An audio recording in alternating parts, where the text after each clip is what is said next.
श्री हरिराम व्यास जी जब सब छोड़ करके ओरछा से वापस वृंदावन आ गए, तो वृंदावन आकर के श्री हरिराम व्यास जी उनको महादेव ने आज्ञा करी थी, बोले तुम अपने ज्ञान से क्या कर रहे हो, जाओ वृंदावन के रस का विस्तार करो। तो एक दिन हरिराम व्यास जी ओरछा में बैठे थे बेतवा नदी के तट पर, और तभी एक पद उनको सुनाई दिया। भोर में कोई पद गा रहे थे, हेतरवंश महाप्रभु का पद, और वो पद सुनते ही हरिराम व्यास जी की चित्तवृत्ति ऐसी हो गई, दौड़ करके गए, बोले ये पद की रचना किसकी है? भैया मंच पे हिलो नहीं, बस ये पद की रचना किसकी है? उन्होंने बताया हेतरवंश महाप्रभु की है। तुरंत दौड़ करके गए वृंदावन, और वृंदावन जाकर के श्री राधा वल्लभ जी के मंदिर में पहुंच गए। सेवकों से कहा मुझे व्यास जी से अभी मिलना है, हरिराम व्यास जी के दर्शन कराओ। सेवकों ने आकर के कहा, बोले हरिराम हेतरवंश महाप्रभु तो अभी प्रसाद सिद्ध कर रहे हैं, ठाकुर जी का रसोई में है। तो हरिराम व्यास जी बोले हाथ से प्रसाद बनाते रहेंगे, मुंह से मेरे प्रश्नों का उत्तर देते रहेंगे, दोनों काम एक साथ हो जाएगा उनका। किसी ने जाकर के महाप्रभु जी से कहा, हरिराम व्यास जी आए हैं, आपके दर्शन करना चाहते हैं। हमने कहा कि आप अभी प्रसाद सिद्ध कर रहे हैं, तो बोले हाथ से प्रसाद बन जाएगा, मुख से मेरे प्रश्नों का उत्तर दे देंगे। हेतरवंश महाप्रभु बोले उनको बुलाओ। रसोई में ही बुला दिया, बैठा दिया। हरिराम व्यास जी जैसे जाके बैठे तो महाप्रभु जी कुछ सिद्ध कर रहे थे प्रसादी, और जैसे हरिराम व्यास आए तो महाप्रभु जी ने तुरंत चूल्हा ठंडा कर दिया और सामग्री उठा के नीचे धर दी और ऊपर पत्तल पधरा दी, बाद में बनाएंगे सामग्री। बताइए व्यास जी आपका क्या संशय? हरिराम व्यास जी बोले मैं तो संशय का समाधान जानने आया था, पर मुझे तो लगता है मेरी उपस्थिति से और ज्यादा आपकी सेवा में विघ्न आ गया। आपने सेवा क्यों छोड़ दी? भगवान मैं चला जाता हूं, मेरा तो ऐसा भाव था कि आप प्रसाद भी सिद्ध कर देंगे, मेरे प्रश्न का उत्तर भी दे देंगे। तब हेतरवंश महाप्रभु ने इस बात को प्रमाणित किया। वे क्या कहते हैं, आपको लगता है कि प्रसाद बनाना हाथ की क्रिया है, अपने स्वाद के लिए व्यक्ति जब बनाता है तब हाथ से बनाता है, पर ठाकुर जी के लिए जब सिद्ध करता है तब हृदय से बनाता है, तब चित्त से बनाता है, तब आत्मा से बनाता है। और क्षमा करें हरिराम व्यास जी, यदि आत्मा प्रसाद में लगी है, मन चित्त वृत्ति प्रसाद में लगी है, उस समय आपके संशय का समाधान कैसे कर सकता हूं? मन तो एक ही जगह रहेगा, तन की स्थिति है कि वो सब जगह भटक जाता है। मुख से एक काम हो जाएगा, हाथों से दूसरा काम हो जाएगा, पैरों से तीसरा काम हो जाएगा, कानों से चौथा काम हो जाएगा। हरिराम व्यास जी के उन्होंने तो प्रश्न किया ही नहीं है अभी, केवल स्थिति से ही उनके सारे शंकाओं का समाधान होता जा रहा था। और महाप्रभु जी बोले देखो कितनी बड़ी विडंबना, इस आपकी प्रक्रिया से एक बात सिद्ध हो गई कि तन एक समय में कितने काम कर सकता है। ऐसा तन भगवत सेवा में कैसे लग पाएगा? वो आंख से किसी और को देख भी लेता है, मन से किसी और को सोच भी लेता है, कानों से कुछ और सुन भी लेता है, मुख से तीनों से विलग बात बोल भी लेगा, हाथों से भी कोई और क्रिया कर लेगा। एक समय में 10 क्रिया करने की सामर्थ्य मन में है, 10 जगह भटकने वाला वह मन, वह तन भगवत सेवा कैसे करेगा? तन भगवत सेवा नहीं करता, आत्मा ही भगवत सेवा करती है, मन ही भगवत सेवा करता है।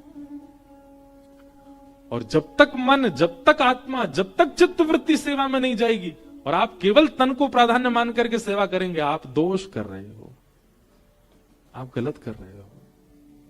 स्थिति कैसी होनी चाहिए? जब सेवा में लगे हैं, कई बार मैं भी सेवा में होता हूं ना लाल जी की में, तो कई बड़े परिचित लोग आते हैं, पारिवारिक लोग आते हैं, और उनको लगती है हमको कई गुना देख रहे हो, ये हमारी तरफ कई गुना देख रहे हो। कई लोग ऐसे परिचित भी हैं, कथा प्रेमी, वो भी आते हैं, वो लाल जी को नहीं देख रहे, वो ऐसी जगह आके खड़े होते हैं, हमको देखें, हमको देख के फिर बुलावें, हमसे कुछ बात करें। उस समय बड़ी विडंबना, दुविधा पड़ती है, कैसे करें? हम स्वयं कथा में कह रहे हैं कि सेवा में और क्या हुआ वह सब पता चल रहा है, तो यह भी एक अपराध है सेवा में। नहीं, लाला तो इतना प्रेमी है सेवा को। यशोदा मैया तो के मैया तो को दूध प्यारो की पूत। मैया बोली लाला मुझे तो तू ही प्यार हो। अच्छा मैया तो मुझे अपनी गोद में लेके दूध पिवाए दे। यशोदा मैया दूध पिवा रही हैं और दूध पी रहे हैं ठाकुर जी गोद में बैठ के, और यशोदा मैया ऐसे दही मथ रही हैं और दही मथते मथते दूध पिवा रही हैं। अब ठाकुर जी को वहां में रही है दिक्कत। ठाकुर जी बोले जे दही ज्यादा प्यारो लग रहा हो मैया जी, सबरे गौरस ज्यादा प्यारे लग रहे हैं, मैं दूध पी रहा हूं, मेरी तरफ ध्यान ना है। जैसे दूध कहीं औट रहे हो और निकर के बाहर आने लगो तो मैया लाला को दूर ऐसे पटक के चली गई समारवे दूध।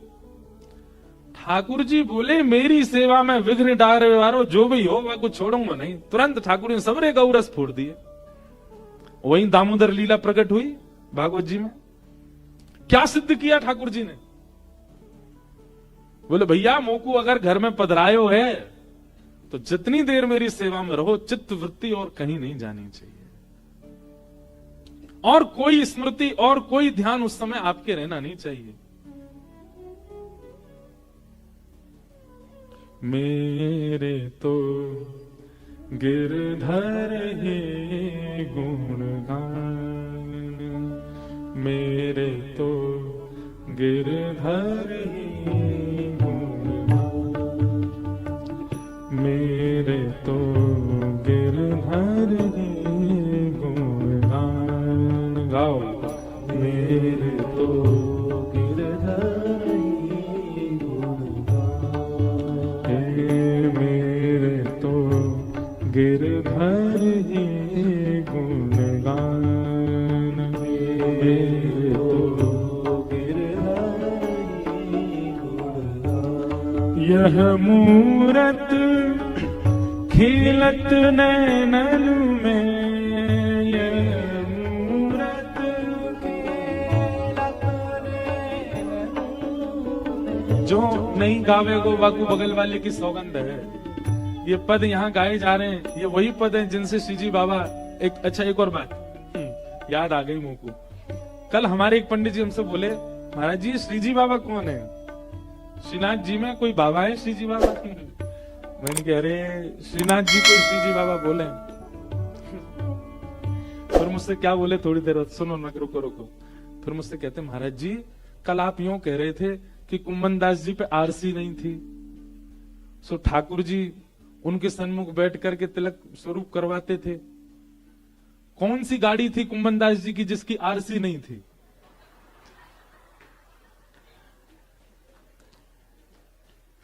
मैंने दंडवत तो प्रणाम किया और जितने थे सबसे कहा इनको प्रणाम करो। जो कह रहे कुंभन दास जी पे ऐसी कौन सी गाड़ी थी जिसकी आरसी नहीं थी? अरे मैंने कि भैया शीशा देखे आरसी। तो फिर मुझको बाद में ये लगा मैंने कि जब हमारे संग रहने वाले पंडित जी के इतने संशय हो सकते हैं तो आप सबके तो कितने होते होंगे। तो कभी कभी मेरे को लगता है कि मुझे स्पष्ट करके रहना चाहिए बात, न जाने क्या क्या अर्थ लगा लो आप। 400 वर्ष पहले कुंभन दास जी की गाड़ी की आरसी नहीं थी।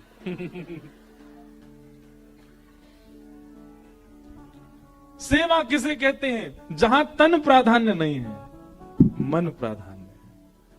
ये आंख, ये हाथ, ये पैर, ये मुख, ये कान, ये केवल क्रिया करने के लिए मिले हैं। इनकी क्रिया विशेष नहीं होनी चाहिए, आत्मभाव प्रिय विशेष होना चाहिए। कृष्णदास कह रहे हैं मेरे तो गिरधर ही गुणगान, मेरे तो गिरधर ही गुणगान। सेवा करूं तो उस समय कैसा भाव होना चाहिए? आहा,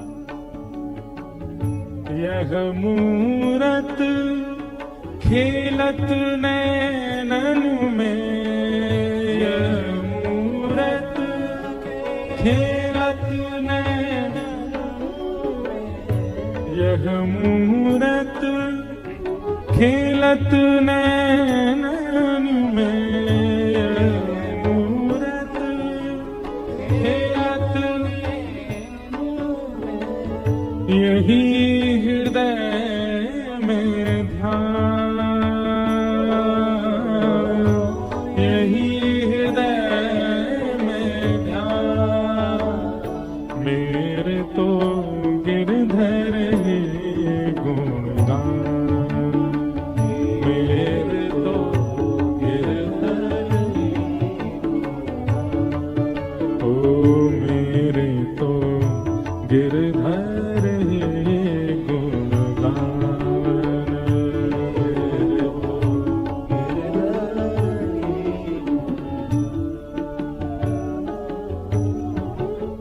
चरण रेणु चाहत मन मेरो,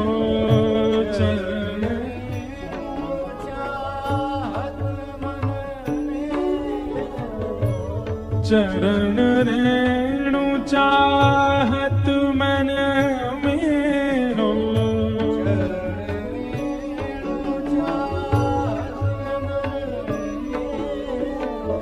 यह दीजो वरदान, यह दीजो वरदान। हे कृष्ण दास को जीवन गिरधर,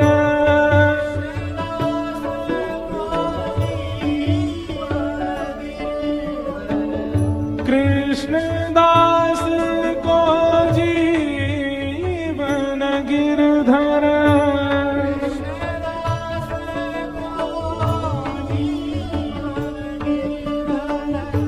मंगल रूप निधान,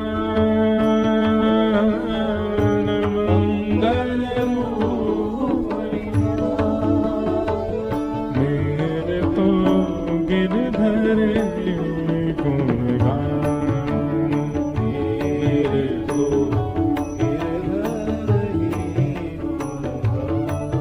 ओ मेरे तो गिरधर गुण गान, मेरे तो गिरधर। यह मूरत खेलत नैनन में, यह मूरत खेलत, यही हृदय में ध्यान,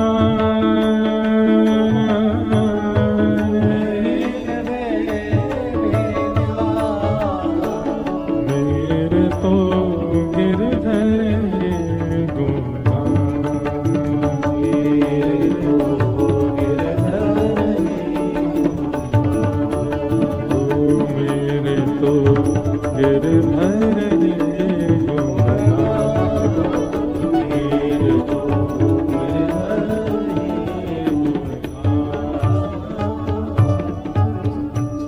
हमारे अष्ट सखाओं ने जो गाया है ना, ये समस्त वेद वेदांत पुराणों के समस्त सार बात हैं और उनको भी खोल खोल के प्रस्तुत किया है।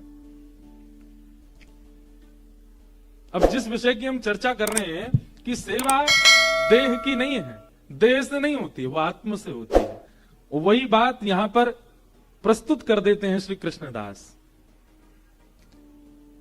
सेवा कर रहे हैं हम हाथ से, पर उसमें जब तक आपकी चित्तवृत्ति नहीं होगी, चित्तवृत्ति कैसे लगेगी कि आप सेवा तो कर रहे हो अपने ठाकुर जी की, पर उस समय ठाकुर जी आपको लीला करते हुए दिख रहे हैं। कोई भाव आपको ऐसा दिख रहा है, जैसे हमारे मैं श्री जी बाबा ही बोले बार हो, हमारे श्रीनाथ जी में बंटा भोग रखे जाते हैं ठाकुर जी के सन्मुख।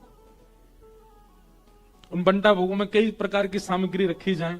एक बार मैंने भी दर्शन किए तो वहां में एक मिश्री थी, वो ऐसी बिल्कुल गोल गोल गेंद जैसी मिश्री।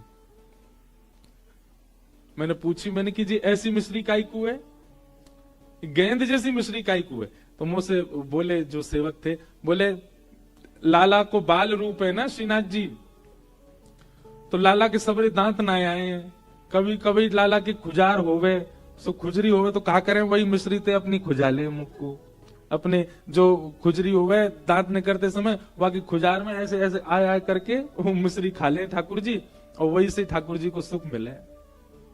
अब ये भाव कितना सुंदर है, ये कब हो सकता है? आप केवल देह से सेवा कर रहे हो तो आपके लिए तो वो पाषाण है, आप उनके प्रति ये भावना रखोगे ही नहीं। लेकिन आप आत्मभाव से जब उनकी सेवा करोगे तब आपके चित्त में लीला दिखेगी। आप श्रृंगार करोगे, आप माला धराओगे तो माला से ये नहीं लगेगा कि ये 2 लड़ की माला है, आपके मन में भाव आएगा ये 2 लड़ हैं माला में, ये किशोरी जी की 2 भुजा हैं, पीछे से किशोरी जी ने लाल जी को ऐसे अंक में भर रखा है, ये 2 भाव आएंगे। कभी कभी ठाकुर जी को चुटीले धराए जाए, हमारे लाल जी अब इतने छोटे से हमारे दिखे ना है लाल जी दूर से, तो मैं तो खूब प्रयास करूं मैं लाला कैसे दिख जाए, बड़ी बड़ी स्क्रीन भी लगवा में। गौर से देखियो ठाकुर जी को ऐसे यहाँ चुटीला धराई जाए, 2 चोटी ऐसी छोटी छोटी हूं मैं, और कभी कभी श्री जी के भाव से लंबो चुटीला यहाँ धराए हो जाए ठाकुर जी को। ये सब भाव लीलात्मक रूप से सेवा में होते हैं, केवल श्रृंगार नहीं होता है ठाकुर जी का कि ये पाग पहना दी, ऐसे बागा पहना दिए, ऐसे माला पहना दी, ऐसे कुंडल मकराकृत मत्साकृत पहना दिए, ऐसे नहीं होती है सेवा। केवल सजाना नहीं है ठाकुर जी को, वहां लीला है, उस लीला के भाव से ठाकुर जी श्रृंगार करते हैं अपना। वही भागवत जी कह रही है, धर्म प्रौजित कई तवोत्र परमो, भागवत श्रवण करने वाला श्रोता वो परम धर्म धार्मिक हो जाए, धार्मिक नहीं परम धार्मिक, परम धर्म का पालन करने वाला हो जाए। और परम धर्म किसको कहते हैं? इसी को कहते हैं जो देह का केवल आश्रय लेता है, किस लिए? भगवत प्राप्ति के लिए। अभी क्या है? अभी हमारी स्थिति ऐसी कि हमारे भीतर जो आत्मा है, हमारे भीतर जो चित्त है, मन है, बुद्धि है, उन सबको हमने दास बना रखा है देह का। लेकिन परम धर्म जब जीवन में आता है तो देह दास बनता है आत्मा का, मन का, व्यवहार का, बुद्धि का। देह दास होता है, और देह जब दास बनता है ना तभी भगवत प्राप्ति कराता है वह देह। देह को स्वामी मत मानो, देह को दास बनाओ। धर्म प्रौजित कई तवोत्र परमो, और निर्मत्सराणाम सताम, मात्सर्य दोष से रहित। भागवत का अधिकारी कौन? अब देखो यहां सारी कड़ियां जोड़िएगा। तो परम धर्म किसके जीवन में आएगा? बोले जिसके जीवन में मात्सर्य दोष नहीं होगा, दूसरे के प्रति ईर्ष्या की भावना जिसके चित्त में नहीं है। एक बात मैं कथा में, पिछले कुछ कथाओं से एक बात कह रहा हूं, पूज्य गुरुदेव भगवान भी मंच पे बैठे हैं, ये सब इन्हीं की कृपा से हमको मिले। कई बार कथा कहते कहते अपने आप ही कोई बात ऐसी आती है जो हमने कहीं पढ़ी भी नहीं। कैसे होता है? गुरु कृपा से ही होता है। हमारे गुरु जी बड़े बलवान हैं, तभी हम पहलवान हैं। गुरु कृपा।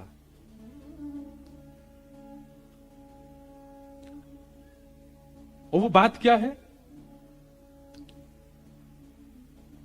जितने भी दोष हैं एक मानव के भीतर प्रकट होने वाले, समस्त दोषों से युक्त व्यक्ति भगवत प्राप्ति कर सकता है।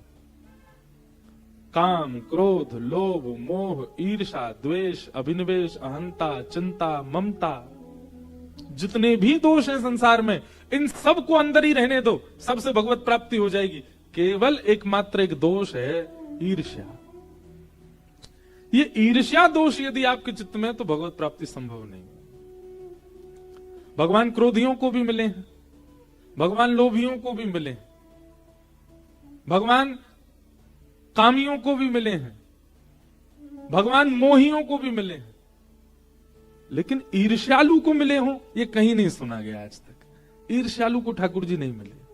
भक्तमाल जी में भी कोई ऐसी कथा ढूंढ के लाओ, मिल जाए तो, जहां ईर्ष्यालु को भगवान मिले हो, नहीं मिल सकते। ईर्षावान व्यक्ति को भगवत प्राप्ति नहीं होती। हां, ईर्षावान व्यक्ति भगवत गुरु कृपा से ईर्ष्या दोष को नष्ट कर दे तो भगवत प्राप्ति संभव है।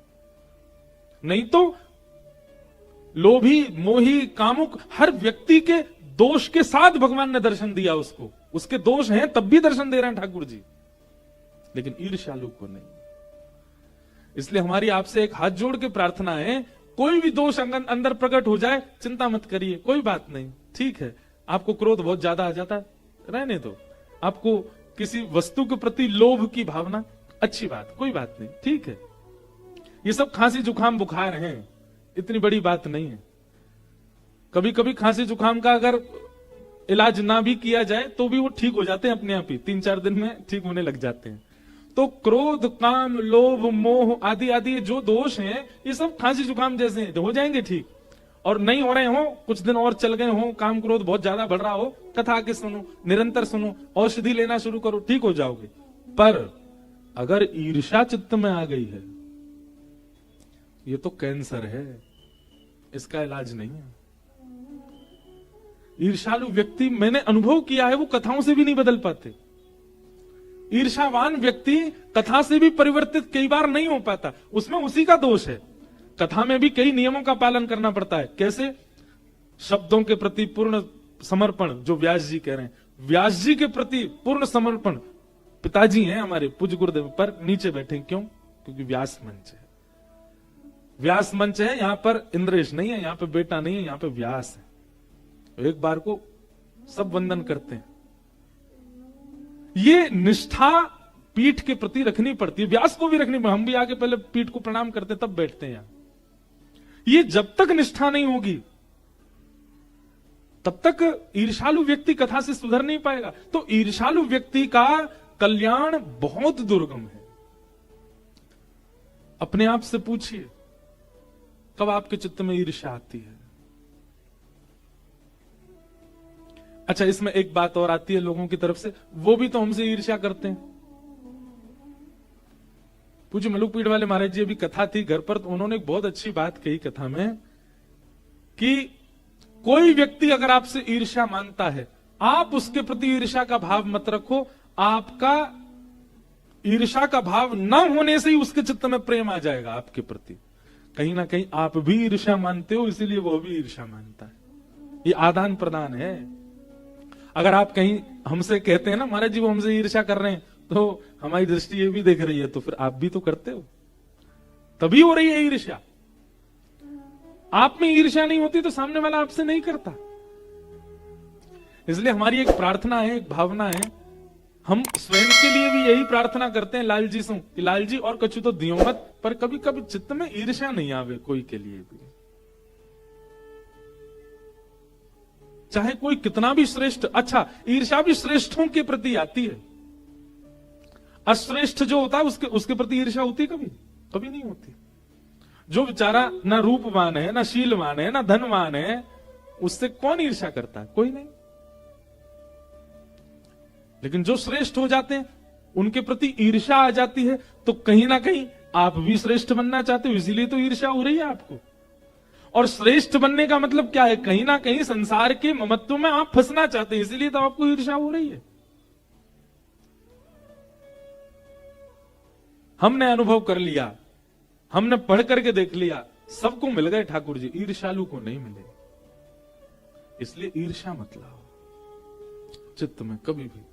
कोई अतिश्रेष्ठ भी दिखे ना, उसको देख करके भी। और देखिए सबसे बड़ी बात, कीर्तन, नाम जप, भगवत स्मरण, इनका सबसे उत्तम समय क्या है? लोग कहते हैं ब्रह्म मुहूर्त में करो। कीर्तन, नाम जप, इन सबका श्रेष्ठ समय क्या है? ब्रह्म मुहूर्त। कोई कहता है रात्रि सोते समय करो। ये मक्खी भी विशेष है। कहीं ना कहीं हमको गर्भगृह में जाने का अधिकार नहीं होगा। श्रीनाथ जी की जी वहां घुसे आती होंगी, श्रीनाथ जी के बंटा भोग पे घूमे आती होंगी, उनके चरणन में डोले आती होंगी, वहां के इत्र को भी नेक्स्ट सूंघी आती होंगी। श्रीनाथ जी बोले होंगे मैं तो जाना रहा हूं कथा में, जाओ चरण छू के तुम ही जाओ, ब्यास की नाक पर बैठ जाओ। तो तब से डोल रही हैं। पहले तो मन में यही आ रहा कि यार ये मक्खी क्यों नहीं हटाई आते। अभी अभी कहते कहते भाव आए, वो गर्भगृह में जा सके या कोई रोक टोक नहीं है। भीतरिया भारिया अपरस वपरस सब मानवन के काजे है। लोग अपने आप को कितना श्रेष्ठ मानते हैं। मानव जा सकते हो गर्भगृह में? हैं श्रीनाथ जी की चरण छू सकते हो? नहीं, ये छू सके। जब हम दर्शन करने आते होंगे तो ये ठेंगा दिखाती होंगे, देख मैं तो जा रही हूं भीतर, मोह कोई ना रोकेगो।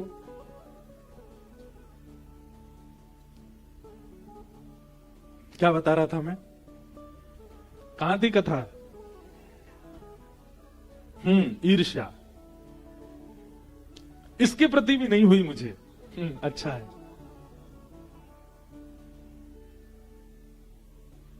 मोरहू बनाओ तो बनाओ श्री वृंदावन को, जो नाच नाच कुहक कुहक आपको रिझाऊंगा। बंदर हो बनाओ तो बनाओ श्री वृंदावन को, कूद कूद डारन पे भोर को जगाऊंगा। हमारी प्रेम लक्षणा भक्ति का स्वभाव कितना सुंदर है।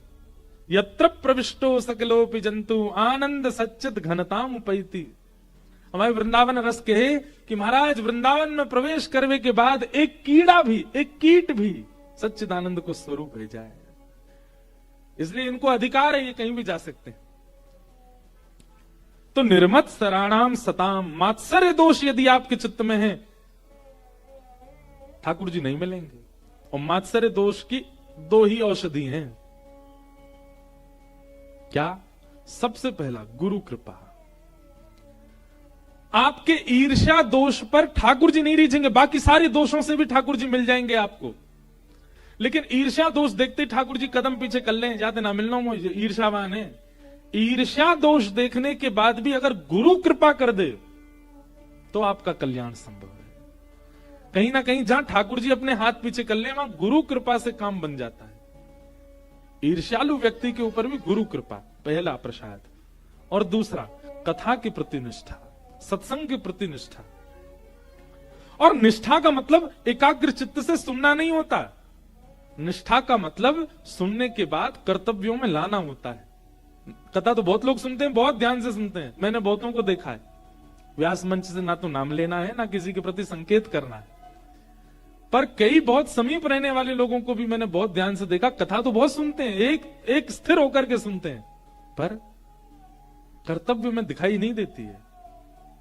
तब मन में एक क्षोभ होता है कि सुनी गई बात केवल सुनी गई, उसको लाया नहीं गया चित्त में। इसलिए निष्ठावान श्रोता उसको मानो जो सुनने के बाद तुरंत उसको लागू करता है चित्त में, वो निष्ठावान है। तो ईर्ष्यालु व्यक्ति की दो ही औषधि हैं, या तो गुरु कृपा या फिर निष्ठा से सत्संग का श्रवण।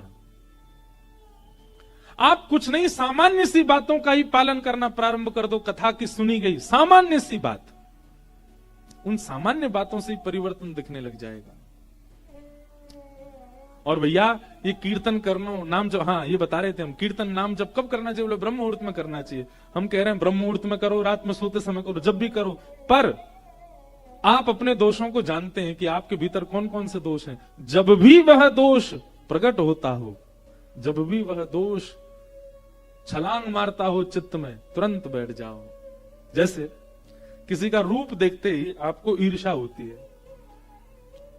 अभी अभी आपने, जब हमने ईर्ष्या की बात करी ना, सही बताना, उन सब का चिंतन आया था चित्त में जिनसे आपको ईर्ष्या हुई है। वो है पीछे वाली गली में रहता, उससे ही है हमको थोड़ी सी। बुआ का बेटा है, उसी से चल रही है आजकल हमारी, ठीक नहीं लगता। समझ में आ गया ना? बोलते ही आपके चित्त में कोई ना कोई आया होगा। अब जब भी वह सामने आवे, जब भी वो सामने आवे और आपको लगे कि हाँ ईर्ष्या भैया, वही समय नेत्र बंद करो। कृष्णाय वासुदेवाय हरे परमात्मने प्रणतः क्लेशनाशाय गोविंदाय नमो नमः। वसुदेव सुतं देवं कंसचानूरमर्दनं देवकी परमानंदं कृष्णं वंदे जगद्गुरुं। वंशी विभूषित करानविनीरदाभात् पीताम्बरादरुणबिम्ब फलाधरोष्ठात् पूर्णेन्दु सुंदर मुखा अरविंद नेत्रात् कृष्णात् परम किमपि तत्त्वमहं न जाने। जैसे ही ईर्ष्या जिसको देख करके होती है वो सामने आवे, तुरंत नेत्र बंद करो और नेत्र बंद करके ठाकुर जी का मधुर स्मरण करो। और स्मरण केवल बोल करके नहीं, उस समय प्रकट होना चाहिए चित्त में। चांद सा सलोना मुख लटे घूंघरारे हैं, चांद सा सलोना लटे घूंघरारे, भौए हैं कटीली आंखें तिरछी कटारे हैं, भौए हैं कटीली आंखें। अब जिसके प्रति आपकी प्रतिस्पर्धा है वो सामने खड़ा है और आप नेत्र बंद करके ठाकुर जी के रूप माधुरी का दर्शन कर रहे हो या को चंदन सो महके बदन हो मेरा, या पे अटक गया मन हो मेरा, या पे अटक गया। आप मुझे याद करोगे उस दिन, जिस दिन जिसको देख के ईर्ष्या हो, नेत्र बंद करके इसी भाव का चिंतन करना। छोटे से गोपाल जी हैं, उनके दो तत्व। आज मुझे एक सुबह मंगला में एक लाली आई, बोले महाराज जी मैं हर दिन राधा रमण जी के दर्शन करूं चित्र को। मैंने कहा अच्छा। महाराज जी पिछले 1 महीना से हम बड़े व्याकुल हते। मैंने कि क्यों? श्री राधा रमण जी के एक भी दतुइयां नहीं दिखी। राधा रमण जी के रोज दांत दिख जाते हैं, जब भी वो बहुत प्रसन्न होते हैं दांत दिखते हैं। बोले राधा रमन जी के पिछले 1 महीना से दांत नहीं दिखे। मैंने कहा अच्छा, पर महाराज जी जादना श्री लाल जी को उत्सव नाथ द्वारा प्रारंभ भयो ना, वादना लाल जी की दतुइयां दिख रही हैं, श्री लाल जी प्रसन्न है रहे। अब मानवे को तो लोग मानेंगे, नहीं मानवे वाले जाऊ ना मानेंगे, बोलो कुछ भी हो अपने भी बात बना दी, अपने लाला को सब जगह प्रधान बता दें। बताओ राम जन्म को उत्सव भी 11 तारीख को भयो, राधा रमन जी की दतुइयां 11 तारीख को दिखी, इनके लाल जी को उत्सव भी 11 तारीख को प्रारंभ, सब ने जोड़ दें लाल जी थे, हम तो जोड़ेंगे, अच्छे जोड़ेंगे, मानो चाहे मत मानो। तो जिसको देख के ईर्ष्या का भाव आता है, ये सूत्र है। जिसको देख के क्रोध आता है, जिसको देख के काम प्रकट होता है, जिसको देख करके कुछ भी ऐसे भाव आते हैं, तुरंत नेत्र बंद कर। वनमाल गले सोहे मुरली अधर पे, वनमाल चिंतन करो, वनमाला गले में पहन रखी है, अधर पे मुरली धारण कर रखी है, और पीत पट झोका खावे पतली कमर पे, पीत पट झोका खावे पतली कमर। होया के मधुर रसीले वचन, ओ मेरा या पे टक गया मन, ओ मेरा या पे टक। अरे भैया ये है कौन? राधा रमण मेरो, राधा रमण रे, राधा रमण मेरो, राधा रमण रे, राधा रमण मेरो, राधा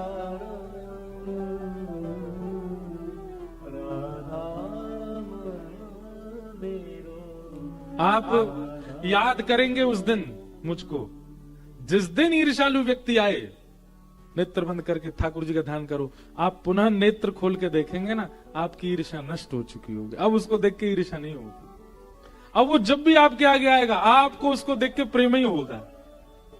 जिसको देख करके उसके रूप पर कहीं काम आपके चित्त में आ गया हो, उसी समय काम, जिनको देख के लजा जाता है, लजाना मतलब क्या कहते हैं, अपने ऊपर शर्म खाता है, बोले मैं काय बात को काम, ठाकुर जी को देख करके, जिसको देख के काम उद्दीपन हो रहा हो, तुरंत ठाकुर जी का कीर्तन करना प्रारंभ कर दो, नेत्र खोल करके जब उसको पुनः देखोगे, काम प्रकट होगा नहीं। कीर्तन का, भजन का, नाम जप का सबसे उत्तम समय क्या है? जब भी आप जब भी ऐसा व्यक्ति, जब भी ऐसा व्यवहार, जब भी ऐसा प्रसंग होता है जिससे आपके चित्त में दोष प्रकट होता है, उसी समय कीर्तन का सबसे श्रेष्ठ समय है, वो सबसे उत्तम समय है कीर्तन का, उसी समय कीर्तन करो। वृषभानु की किशोरी सुन गैया होते भोरी, प्रीत जान के हूँ थोड़ी तो है राखेगी शरण, मन भूल मत जइयो राधा रानी के चरण, मन भूल मत जइयो राधा रानी के चरण। ठाकुर जी के, श्री जी के चरणार विंदन के चित्र रखो अपने कक्ष में, अपने फोन में संपूर्ण स्वरूप तो रखेंगे सब, ठाकुर जी के चरण रखो। जब भी आपको ऐसा लगता हो क्रोध आ रहा है, लोभ आ रहा है, ईर्ष्या हो रही है, ठाकुर जी के चरण देखो, किशोरी जी के चरण देखो, और चरण देख करके तुरंत शीश नवाओ, आंखें बंद करके स्मरण करो, आपका दोष उसी समय शांत हो जाएगा। और शांत नहीं भी होगा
जागो श्याम उर हेर, राधे राधे राधे टेर, जागो श्याम उर हेर, राधे राधे टेर, जागो श्याम उर हेर, राधे राधे राधे टेर, जागो श्याम उर हेर, राधे राधे राधे टेर।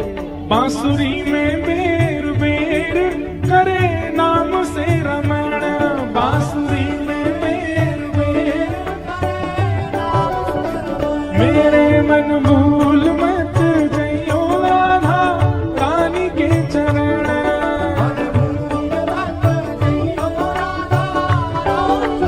मेरे मन भूल मत जइयो श्यामा प्यारी के चरण।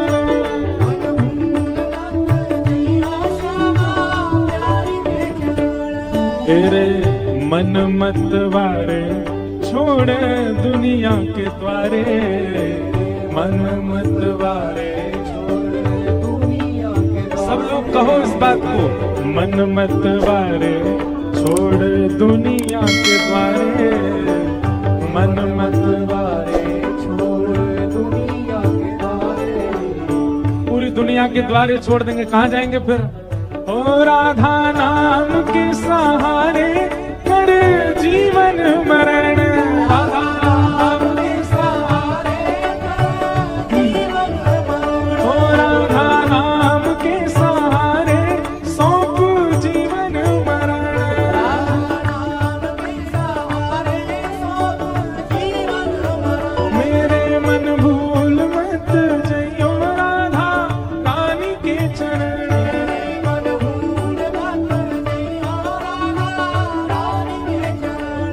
राधा रानी के चरण, श्यामा प्यारी के चरण, राधा रानी के चरण, श्यामा प्यारी के चरण, राधा रानी के चरण, श्यामा प्यारी के चरण, राधा रानी के चरण, श्यामा प्यारी के चरण। मेरे मन भूल मत जइयो श्यामा प्यारी के चरण,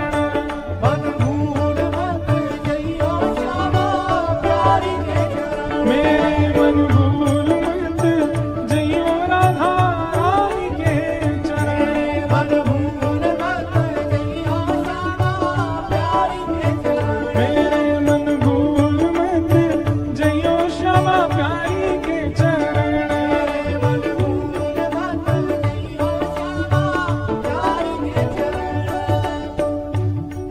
ओ ब्रज में रतन राधिका गोरी, ओ ब्रज में रतन राधिका गोरी, ब्रज में रतन राधिका गोरी, ब्रज में रतन राधिका गोरी, राधिका गोरी, राधिका गोरी, राधिका गोरी, राधिका गोरी, राधिका गोरी, राधिका गोरी, राधिका गोरी। ओ ब्रज में, हाँ ब्रज में, हे ब्रज में रतन राधिका गोरी, ओ ब्रज में रतन राधिका गोरी, ब्रज में रतन राधिका गोरी, ओ ब्रज में रतन राधिका गोरी। हे कुंज निकुंजन विहरत दो, कुंज निकुंजन विहरत दो, हाँ विहरत दो, विहरत दो, विहरत दो, विहरत दो। हे कुंज निकुंजन विहरत दो, कुंज निकुंजन विहरत दो। और यमुना जल खोरी, और यमुना जल खोरी, हे कृष्णदास प्रभु गिरधर नागर, कृष्णदास प्रभु गिरधर नागर, कृष्णदास प्रभु गिरधर नागर, कृष्णदास प्रभु गिरधर नागर।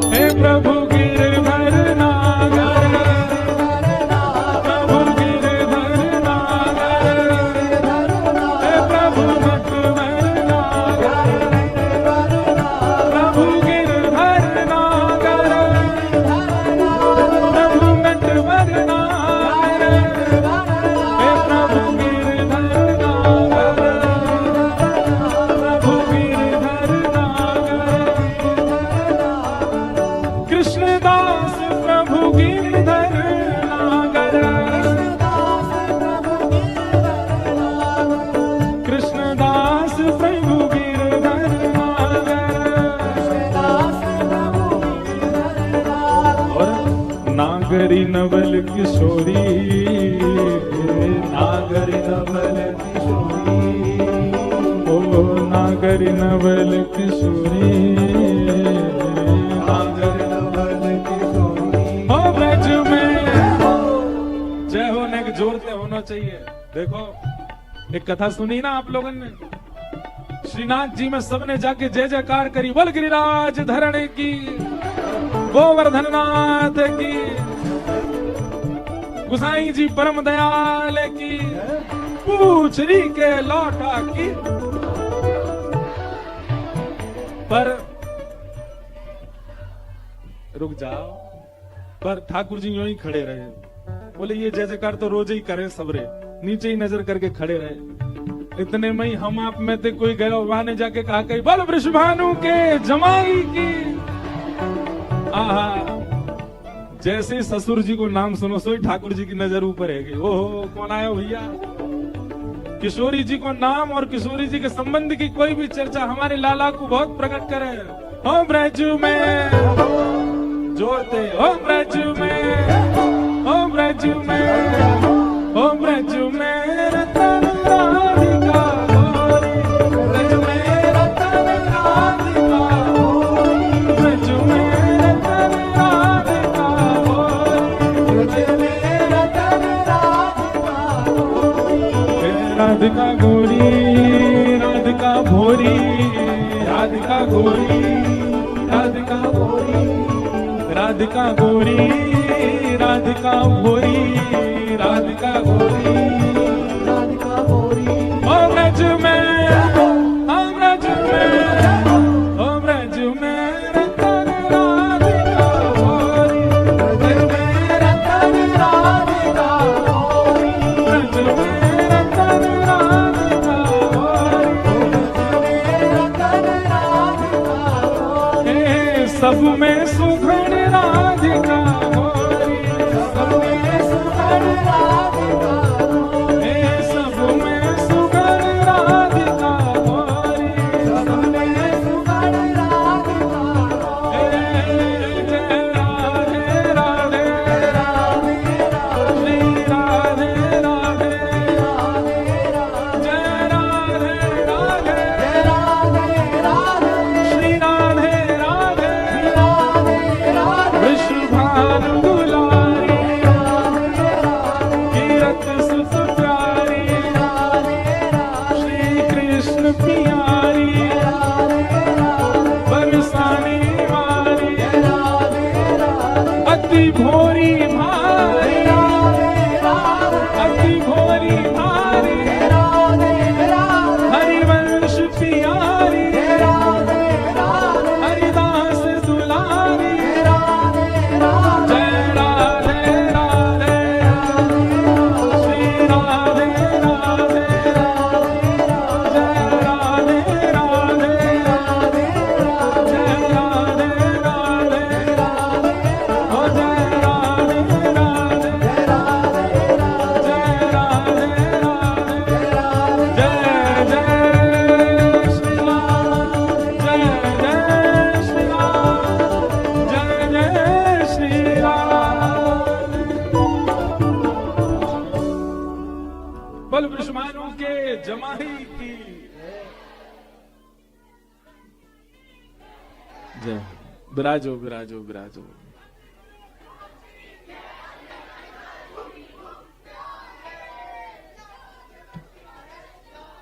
बैठ जाओ, विराज जाओ। हमारे कृष्णदास जी को पद है और परम गौभक्त श्री राधा कृष्ण जी महाराज खूब भाव से गाते हैं। वे भी 16 तारीख को आएंगे, खूब उनसे गवाएंगे भी और नचाएंगे भी। 16 को उत्सव की विश्रांति है और उस दिन महाराज जी आएंगे। तो हम क्या कह रहे थे, अब देखो एक बात आपने गौर की, इधर देखो, यहां देखो, कथा सुनने लगो, बैठते ही बतियान लगे। जितनी देर आप नृत्य कर रहे थे, जितनी देर आप कीर्तन कर रहे थे, जितनी देर आप कथा सुनते हैं, काम, क्रोध, लोभ, मोह, ईर्ष्या कहां चले जाते हैं? सब भाग जाते हैं, पता नहीं, दिखते ही नहीं है कहां है। आलस्य चला जाता है। भोग वृत्ति जो हमारी है भोगों के प्रति, वो सब शांत हो जाती है कथा में, सत्संग में, कीर्तन में। इसका मतलब क्या है? कीर्तन का सबसे उत्तम समय, जब भी कोई भाव ऐसा प्रकट हो रहा हो, जब भी कोई दोष प्रकट हो रहा हो, उसी समय कीर्तन करने लगो। इसीलिए हमारे यहां कहते हैं जपात सिद्धर, जपात, पूरे दिन जप ही करते रहो, पूरे दिन। अच्छा एक और बात, पूरे दिन जो जप में लगे रहते हैं, कहीं ना कहीं मुझे ऐसा लगता है कि अतीत में जब वस्तु मिल जाती है ना, तो उसका फिर हम वैसा भाव नहीं रखते, उसके प्रति वैसा सम्मान नहीं रखते। या तो आप लोगों की चित्तवृत्ति ऐसी एकाग्र हो गई हो कि सबसे आपके संपर्क टूट गए, अब कहीं नहीं, बिल्कुल एकांत में रहते हो, तो आपका नित्य भजन में आप चलते फिरते एक हाथ जब भी चल रहा हो, दूसरा एक गोलगप्पा खिला दो हमको, यहां से जब भी चलता जा रहा है, ऐसे थोड़ी। कई महापुरुषों के दर्शन किए, अब मैंने तो महापुरुषों के नाम लेने बंद कर दिए मंच से, क्योंकि भीड़ इतनी हो जाती। फिर एक महाराज जी का मैंने स्मरण कर लिया था किसी पॉडकास्ट में, नाम नहीं बताया, वो बाबा मुझे ढूंढ रहे हैं, वो मैंने थोड़े बहुत कुछ भाव बताए, लोग बाग पहुंच गए वहां। ऐसे नहीं, जबरदस्ती नहीं किया करो। ठाकुर जी कृपा अनुग्रह करके खुद ही कुछ दर्शन किसी महापुरुष का करा दें तो अच्छा है। नाथ द्वार में भी ऐसे में एक महापुरुष विराजते हैं,